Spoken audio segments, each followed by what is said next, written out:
We had just witnessed the wildest NBA trade deadline ever, and it's now time to recap all the crazy trades that just happened.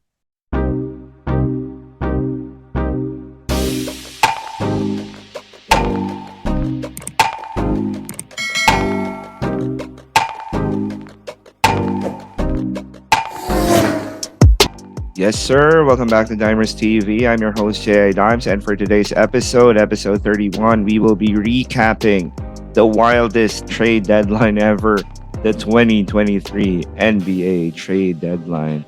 Okay, so let's kick off the episode by now looking at all the trades that went down, starting with the trade that started it all. Of course, this happened way back in January 23 when the Los Angeles Lakers acquired Rui Hachimura from the Washington Wizards as he was traded for, as they actually got him basically for Kendrick Nunn and three second round picks, a 2023, a 2028, and a 2029 second round pick. And then, of course, the big trade that happened a few days before the trade deadline when the Dallas Mavericks acquired Kyrie Irving together with Markieff Morris for Spencer Dinwiddie, Dorian Finney-Smith, a 2029 first round pick, and two second round picks, 2027 and 2029. So, again, this was just days after Kyrie Irving officially requested or requested to be traded. And then after the Kyrie Irving deal, the Nets also made a very a small trade again. This time they traded Kessler Edwards to the Sacramento Kings for the draft rights of David Michanu, of course, who's still playing overseas. And then let's go to the next deal. Of course, the next deal. This happened like the day before the deadline. Um, the Los Angeles Lakers finally decided to trade Russell Westbrook. Um, this was basically a three-team deal, wherein Westbrook eventually landed in Utah together with the 2027 Lakers first-round pick, which is top four protected. And then the Minnesota Timberwolves got Mike Conley Jr., Nikkei Alexander Walker, Juan Toscano Anderson, Damian Jones, and a 2024, 2025, and 2026 second round draft picks. While the Los Angeles Lakers, on the other hand, got D'Angelo Russell, Malik Beasley, and Jared Vanderbilt. And then hours later, Josh Hart was acquired by the New York Knicks for Cam Reddish, Ryan Archidiakono, Zvi Michailuk, and a 2023 first round pick that is lottery protected. And then the Toronto Raptors, who of course were very much involved in a lot of rumors, they actually ended up being buyers instead of sellers. So they got Jakob Pertl back, a guy that they drafted way back in 2016, for Kem Birch and the 2024 first round pick that is protected, and two future second round picks. So Kem Birch now goes to the Spurs together with those picks, while Jakob Pertl ended up with the Raptors. Okay, now let's go to the next deal. Of course, this is arguably the biggest trade that went down. Kevin Durant eventually was traded by the Brooklyn Nets. Of course, this all started way back in the off season when he requested for a trade that didn't happen. All the Brooklyn drama eventually came down to this. Kyrie got traded, Kevin Durant got traded. So Kevin Durant goes to Phoenix together with former Suns player as well, TJ Warren, and the Suns had to really give up a lot, of course, as expected, because they were getting Kevin Durant. So they gave up, of course, their best defender in Mikal Bridges, arguably their best spot-up shooter in Cam Johnson. They finally were able to trade Jay Crowder. And then, how about this? 4 first-round picks, 2023, 2025, 2027, and 2029. literally mortgaging their future already, and then a 2028 first round pick swap as well. Okay, so obviously the Suns went all in with this Kevin Durant deal. And then a minor trade here, of course, Boston acquiring Mike Muscala.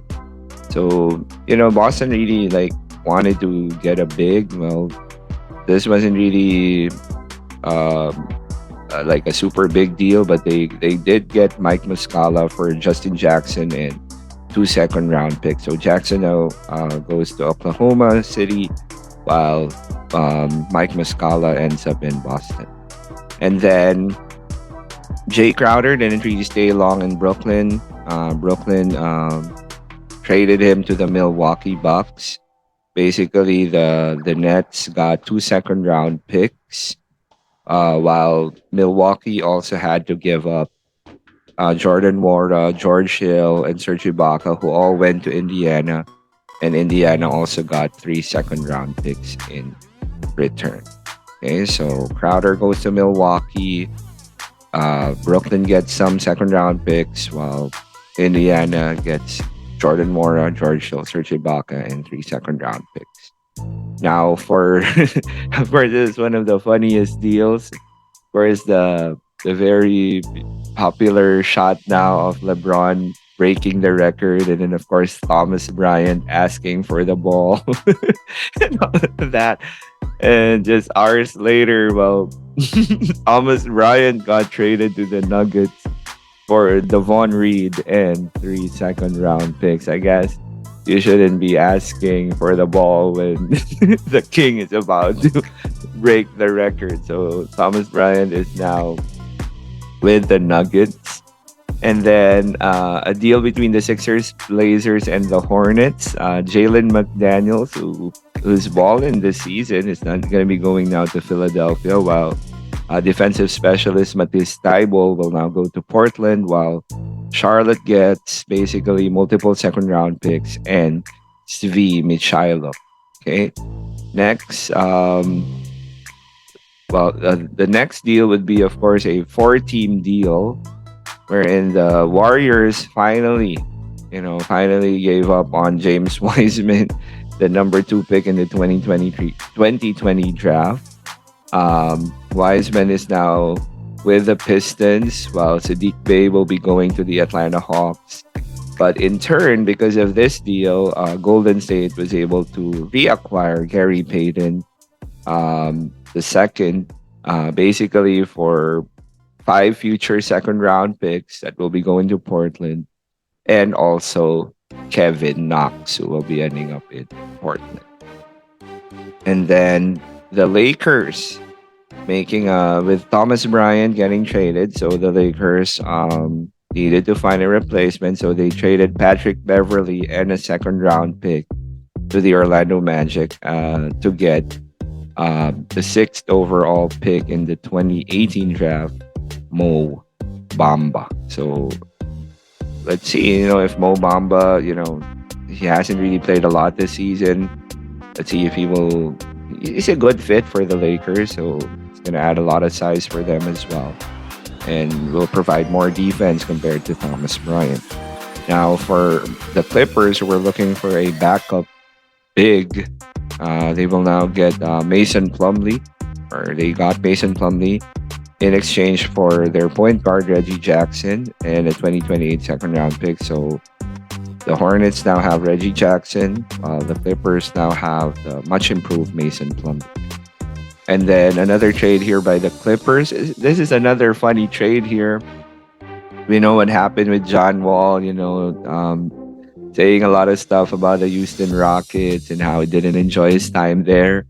But now he ends up going back to the Rockets together with Danny Green and a 2023 first round pick swap from the Clippers, in exchange basically for Eric Gordon, who will be going back to the Clippers, and 3 second round picks. So Gordon, this is where he basically started his career, is going to be going back to the Clippers, while Luke Kennard will now be going to the Memphis Grizzlies.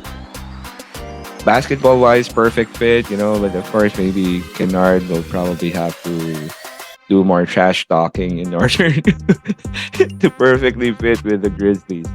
And then the New Orleans Pelicans, they actually acquired Josh Richardson here from the San Antonio Spurs in exchange for Devontae Graham and 4 second round picks. So San Antonio really, their draft capital has improved a lot after this trade deadline. And then, the second to the last deal that went down. This is a very underrated deal, but this will really help Phoenix, especially because they lost Mikal Bridges and they lost Cam Johnson as well. To add more depth in that wing position. Aside from Kevin Durant. Well, they do have TJ Warren, but they basically traded Dario Saric and a second round pick to get Darius Paisley from the Oklahoma City Thunder. So at least Paisley, will bring a lot of that versatility and defense as well that Phoenix obviously needs, especially after trading away Mikal Bridges. And then the last deal that went down, not so big deal. Basically, Garrison Matthews and Bruno Fernando going now to the Atlanta Hawks in exchange for Justin Holiday and Frank Kaminsky. Okay, so again, some final thoughts with everything that went down in the deadline. Wow, this was really one of the craziest deadlines ever. Like every hour there was like something that was happening. And didn't really expect and really know who would be traded and all of that. The guys that were expected to be traded, like the OG Anunnobis of the world and Fred Van Fleet, they actually stayed. And the Raptors really didn't do anything. Zach LaVine is still with the Bulls. DeMar DeRozan is still with the Bulls. So, those names were always mentioned in the rumors. They actually ended up staying. And then, how about the Brooklyn Nets, right? They will, of course, that big three of Harden, Kyrie, and KD would obviously go down as one of the biggest letdowns in NBA history.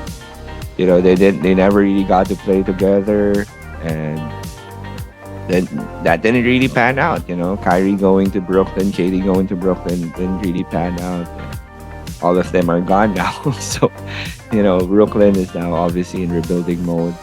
And then for the Lakers, finally, I think this was basically them admitting that the whole Russell Westbrook deal was really a mistake. And now they got D'Angelo Russell back. He's a better fit. Obviously, Malik Beasley will also help a lot.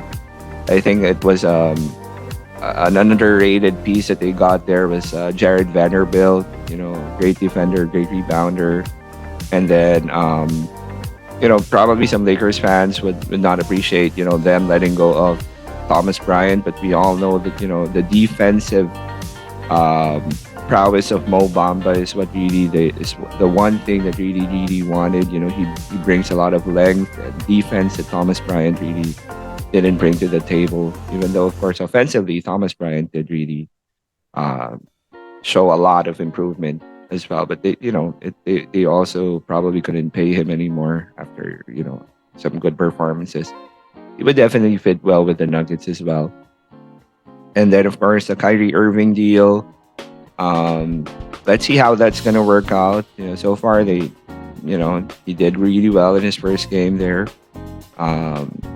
It should work, with the way Luka plays, and it's like LeBron and Kyrie once again, and all of that. So let's hope it's gonna work for Dallas. We did pick Dallas to win it all this year, so probably the whole Kyrie deal will help that. And then, of course, for Phoenix, the Phoenix Suns obviously went all in. Season has been disastrous for them so far. They had no more choice but to go all in. Of course, it is obviously at the expense of their future. They gave up a lot of picks, 4 first-round picks, and all of that. They gave up Mikal Bridges, but they did get Kevin Durant. and that basically opens their championship window for now and probably for next year. But they do have to stay healthy, and um, of course, the elephant in the room when it comes to the Phoenix Suns would still be DeAndre Ayton. His dismay with the team and with the situation is obviously the worst kept secret in basketball. So I don't know. I don't know how he can be that guy that can ruin it all again for the Phoenix Suns, especially because of his very or because of that deteriorating relationship with Monty Williams. So let's see how it's gonna work out. Will Chris Paul finally um, get his ring, or at least get a chance to compete, or will this just end in tragedy? But again, all in all, um, I think it really helped a lot of teams who made those deals. It helped them become better, and it just makes the season even more interesting. Okay, so that is it for episode 31, recapping the wildest trade deadline ever, the 2023 NBA trade deadline. So, again, this is J.A. Dimes, and we'll see you again on the next episode of Dimers TV. Yes, sir.